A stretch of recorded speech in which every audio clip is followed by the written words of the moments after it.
What's the funniest way you accidentally put yourself in the hospital? I've always prided myself on being a practical joker. Nothing malicious, just harmless pranks to get a laugh.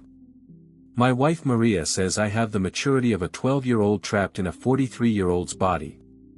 She's not wrong. Last Thanksgiving, my brother-in-law Tony brought his new girlfriend to dinner. She was a yoga instructor who took herself very seriously. Throughout dinner, she kept talking about her incredible flexibility and how most people couldn't dream of achieving her level of physical mastery.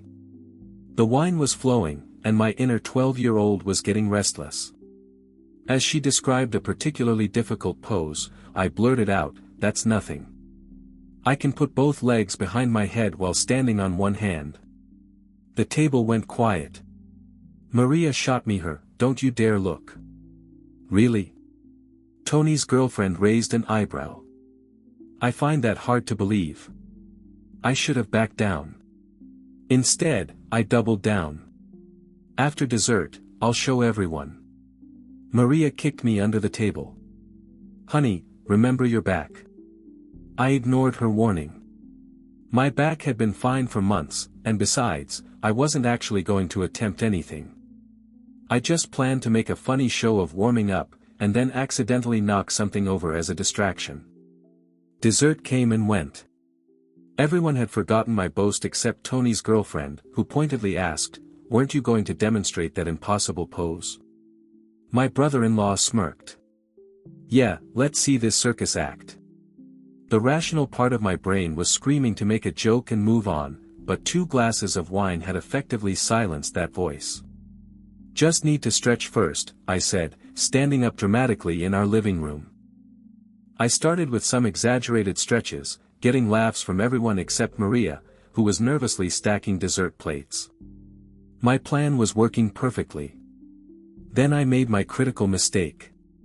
Tony's girlfriend said, "That's not how you prepare for an advanced pose," and proceeded to demonstrate a proper stretch that, I have to admit, was impressive.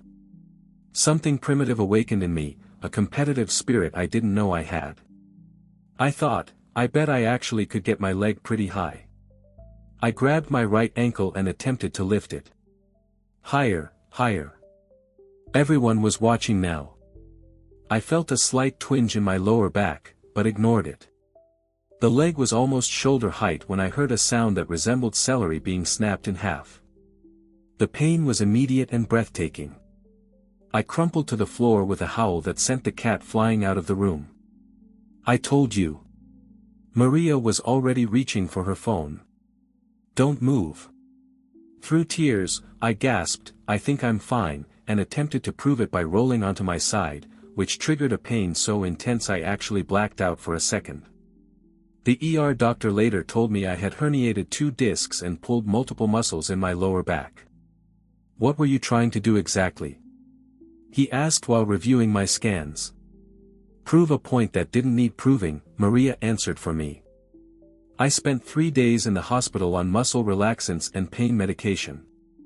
Tony's girlfriend sent a get-well card with a pamphlet for beginners yoga classes. The worst part wasn't the pain or the hospital stay. It was Maria's restraint. She never once said, "I told you so." She just sat beside my bed, holding my hand, occasionally sighing in that way that communicated both love and exasperation. When we finally got home, I promised to retire from practical jokes and feats of physical prowess. "Don't make promises you can't keep," she said, helping me to the couch. "Just promise you'll listen to me next time." "I promise," I said, meaning it completely in that moment. We both knew it probably wouldn't last, but that's marriage. Loving someone despite knowing exactly how they'll disappoint you next. Like and follow Reactionary Realms for more Reddit stories.